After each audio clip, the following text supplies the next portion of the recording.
ខ្ញុំប្រកាសណាសូមក្រាបថ្វាយបង្គំនមស្ការចំពោះព្រះពុទ្ធព្រះធម៌ព្រះសង្ឃសពកាលសូមនមស្ការចំពោះគុណម្ចាស់គ្រប់ព្រះអង្គ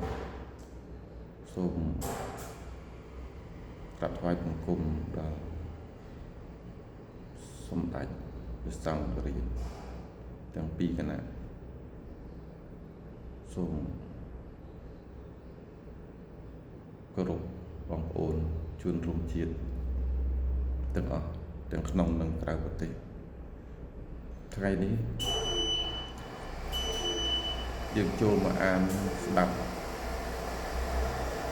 នៅ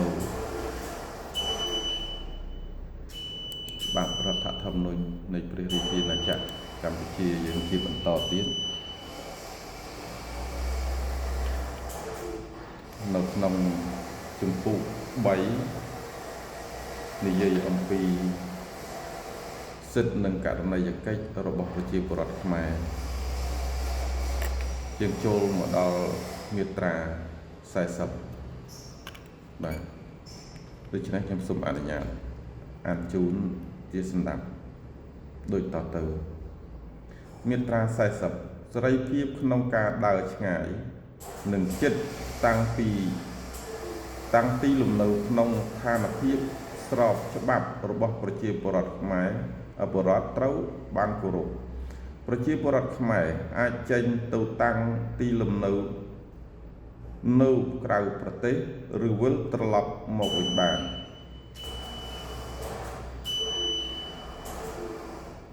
ការរក្សាសិទ្ធិមិនឲ្យរំលោភលើលំនៅឋាននិងអាចកំបាំងនៃការឆ្លើយឆ្លងតាមលិខិតតាមសារទូរលេខទូរពំទូគៈទូរគមនិងតាមទូរស័ព្ទត្រូវបានធានាការឆែកឆេរលំនៅឋានសម្ភារៈវត្ថុនិងលើរូបបុគ្គលត្រូវធ្វើឲ្យស្របនឹងបញ្ញត្តិច្បាប់មាត្រា41ប្រជាពលរដ្ឋខ្មែរមានសេរីភាពខាងការបញ្ចេញមតិរបស់ខ្លួនសេរីភាពខាងសារព័ត៌មានសេរីភាពខាងការបោះពុម្ពផ្សាយសេរីភាពខាងការប្រជុំជនណាក៏ដោយមិនអាចឆ្លៀតប្រើសិទ្ធិនេះដោយរំលោភនាំឲ្យប៉ះពាល់ដល់កិត្តិយសរបស់អ្នកដទៃដល់ទំនៀមទម្លាប់ល្អរបស់សង្គមដល់សណ្ដាប់ធ្នាប់សាធារណៈនិងដល់សន្តិសុខជាតិបានឡើយរបបសារព័ត៌មានត្រូវរៀបចំឡើងដោយច្បាប់មាត្រា42ប្រជាពលរដ្ឋខ្មែរមានសិទ្ធិបង្កើតសមាគមនិងគណៈបកនយោបាយសិទ្ធិនេះត្រូវកំណត់ក្នុងច្បាប់ប្រជាពលរដ្ឋខ្មែរទាំងឡាយអាចចូលរួមក្នុងអង្គការមហាជនជួយគ្នាទៅវិញទៅមកការពារសមិទ្ធផលជាតិនិងសណ្ដាប់ធ្នាប់សង្គមមាត្រា43ប្រជាពលរដ្ឋខ្មែរទាំងពីរភេទមានសិទ្ធិពេញទីខាងជំនឿសេរីភាពខាងជំនឿនិងការប្រតិបត្តិខាងផ្លូវសាសនាត្រូវបានរដ្ឋធានាក្នុងលក្ខខណ្ឌដែលមិនប៉ះពាល់ដល់ជំនឿឬសាសនាដទៃទៀត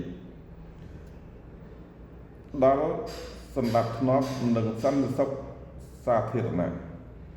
ព្រះពុទ្ធសាសនាជាសាសនារបស់រដ្ឋមាត្រា44ជនណាក៏ដោយទោះជាបុគ្គលក្តីជាសមូហភាពក្តីមានសិទ្ធិជាម្ចាស់កម្មសិទ្ធិមានតែរូបវ័ន្តបុគ្គលឬនីតិបុគ្គលដែលមានសញ្ជាតិជាខ្មែរទេទើបមានសិទ្ធិជាម្ចាស់កម្មសិទ្ធិលើទឹកដីធ្លីកម្មសិទ្ធិឯកជនស្របច្បាប់ស្ថិតនៅក្រោមការគាំពារនៃច្បាប់ដែលនឹងដកហូតកម្មសិទ្ធិអំពីជនណាមួយបាននោះលុះត្រា តែប្រយោជន៍សាធារណៈតម្រូវឲ្យធ្វើក្នុងករណីដែលច្បាប់បានបញ្ញត្តិទុកហើយត្រូវផ្ដល់សំណងជាមុនដោយសមរម្យនិងយុត្តិធម៌មាត្រា45ការរើសអើងគ្រប់ប្រភេទប្រឆាំងនឹងស្ត្រីភេទត្រូវបំបត្តិចោលការធ្វើអាជីវកម្មលើការងាររបស់ស្ត្រីត្រូវហាមឃាត់បុរសនិងស្ត្រីមានសិទ្ធិស្មើគ្នាក្នុងគ្រប់វិស័យទាំងអស់ជាពិសេសក្នុងអាពាហ៍ពិពាហ៍និងគ្រួសារអាពាហ៍ពិពាហ៍ត្រូវធ្វើតាមលក្ខខណ្ឌដែលមានចែងនៅក្នុងច្បាប់និងតាមគោលការណ៍ស្ម័គ្រចិត្តប្តីមួយប្រពន្ធមួយមាត្រា46អំពើលក់ដូរមនុស្សអំពើធ្វើអាជីវកម្មផ្នែកបេសកកម្មនិងអំពើអះអាភាសដែលប៉ះពាល់ដល់សេចក្តីថ្លៃថ្នូររបស់នារីត្រូវហាមឃាត់មិនឲ្យមានការបញ្ឈប់នារីពីការងារដោយមូលហេតុមានកនារីមានសិទ្ធិឈប់សម្រាកនៅពេលសម្រាលកូនដោយទទួលប្រាក់បៀវត្សនិងដោយមានការធានារក្សាសិទ្ធិអតីតភាពក្នុងការងារនិងប្រយោជន៍សង្គមផ្សេងទៀតរដ្ឋនិងសង្គមយកចិត្តទុកដាក់បង្កលក្ខណៈឲ្យនារីជាពិសេសនារីនៅជនបទដែលគ្មានទីពឹងបានទទួលការឧបត្ថម្ភដើម្បីមានមុខរបរមានលទ្ធភាពជាបាល់ជំងឺឲ្យកូនទៅរៀននិងមានជីវភាពរស់នៅសមរម្យមាត្រា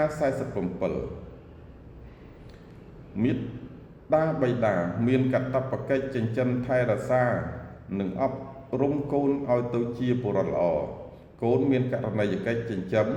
និងបីបាច់ថែរក្សាមាតាបិតាដែលចាស់ជរាតាមទំនៀមទម្លាប់ខ្មែរមាត្រា48រដ្ឋធានារក្សាការពារសិទ្ធិរបស់កុមារដែលមានចែងក្នុងអនុសញ្ញាស្តីពីកុមារជាពិសេសសិទ្ធិមានជីវិតរស់នៅ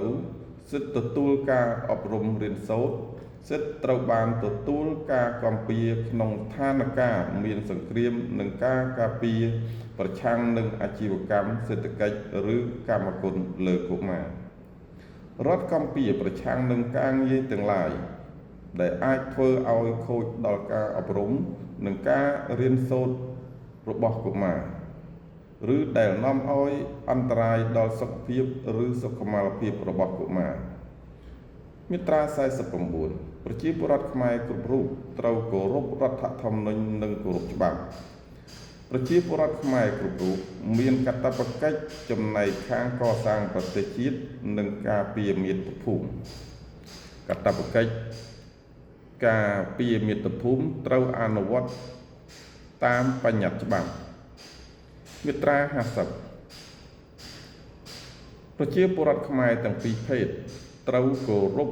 គោលការណ៍អធិបតេយ្យជាតិនិងសិទ្ធិនិងលទ្ធិប្រជាធិបតេយ្យសេរីពហុបកប្រជាពលរដ្ឋខ្មែរទាំងពីរភេទត្រូវគោរពទ្រព្យសម្បត្តិសាធារណៈនិងកម្មសិទ្ធិស្របច្បាប់របស់ឯកជនបាទបងប្អូនសូមស្លេះត្រឹមនេះសិនចឹង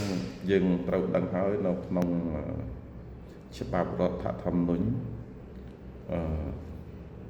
មានការបែងចែកច្បាស់លាស់ដែល